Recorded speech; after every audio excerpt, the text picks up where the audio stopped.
Bonjour à tous, de retour sur le plateau de l'école publique de journalisme de Tours en direct des Assises 2025. Je suis avec Pierrick Baudet, bonjour. Bonjour. Chroniqueur judiciaire chez Ouest France. Pierrick, j'aimerais parler avec vous du procès. Le procès, c'est un lieu particulier pour un journaliste. C'est un lieu où on ne fait entrer ni caméra, ni micro.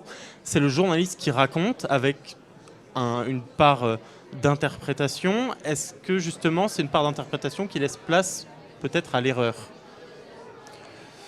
À l'erreur, non. À la sensibilité, à une émotion. Un procès, ce sont souvent des instants très intenses. On parle de crimes, de violences sexuelles, voilà. Donc il y a beaucoup d'émotions qui transparaissent. Alors quand vous êtes chroniqueur, l'intérêt c'est de ne pas être hermétique par rapport à cette émotion, de savoir l'encaisser, la réceptionner, mais de ne pas se laisser déborder par cette émotion et de la retranscrire de la manière la plus juste, mais aussi de faire entendre le point de vue de l'accusé, du ministère public. Voilà. Mais des fois, c'est vrai que cette émotion est très forte. Je pense par exemple au procès des attentats du 13 novembre, où on a eu une longue séquence de témoignages de victimes qui étaient au Bataclan. Et il y avait des victimes qui étaient bouleversants. Et je peux vous dire que sur les bancs de la presse, régulièrement, on a pleuré parce que c'est touchant. On ne peut pas être distant de ça complètement.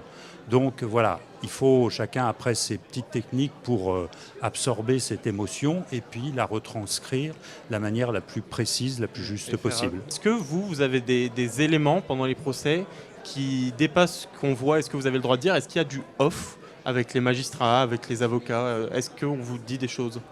Alors il y a du off, disons qu'avec les avocats on discute beaucoup aux suspensions d'audience, à la fin de l'audience, comment nous on a ressenti tel témoignage, ce que l'avocat a perçu.